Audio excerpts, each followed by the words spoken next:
వివేకానంద రెడ్డి హత్య కేసులో అసలు నిందితుడు దేవిరెడ్డి శివశంకర్ రెడ్డే అంతే తప్పించి మిగతాది కాదన్నటువంటిది ఇప్పుడు సిబిఐ తేల్చి చెప్తోంది. శివశంకర్ రెడ్డికి వ్యతిరేకంగా ఆధారాలు ఉన్నప్పుడు సిబిఐ మొదటి అభియోగ పత్రంలో నిందితుడిగా ఎందుకు చేర్చలేదు అంటూ న్యాయమూర్తి అడిగారు నిన్న.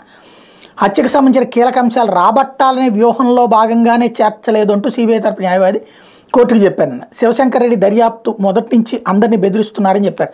గంగాధర్ రెడ్డి మొదట సిఆర్పిసి 161 కింద వాంగ్మూలం ఇచ్చారని, తర్వాత మ్యాజిస్ట్రేట్ ముందు ఇవ్వడానికి నిరాకరించారన్నారు. ఆ తర్వాత అనుమానాస్పద స్థితిలో మృతి చెందారని గుర్తు చేశారు. శంకరయ్య, గంగాధర్ రెడ్డి, ఇనైతుల్లా, వెంకటరమణ, జగదీశ్వర్ రెడ్డి తదితరులను బెదిరించినట్టు వాంగ్మూలాలు ఉన్నాయని చెప్పారు. అవినాష్ రెడ్డి అనుచరుడైన శివశంకర్ రెడ్డికి ఎమ్మెల్సీ ఇప్పించాలన్న ప్రయత్నాలు విఫలం కావడంతో వివేక హత్యకు అందరూ కలిసి కుట్ర పన్నారని వివరించారు. శివశంకర్ రెడ్డికి సన్నిహితుడైన గంగిరెడ్డి ద్వారా కుట్రను అమలు చేయించారని, అందుకు 40 కోట్లకు ఒప్పందం కుదిరిందన్నారు. మొదటి శివశంకర్ రెడ్డి కోటి ఇచ్చారని, అందులో సునీల్ యాదవ్ ద్వారా దస్తగిరి 75 లక్షలు అందజేశారని చెప్పారు.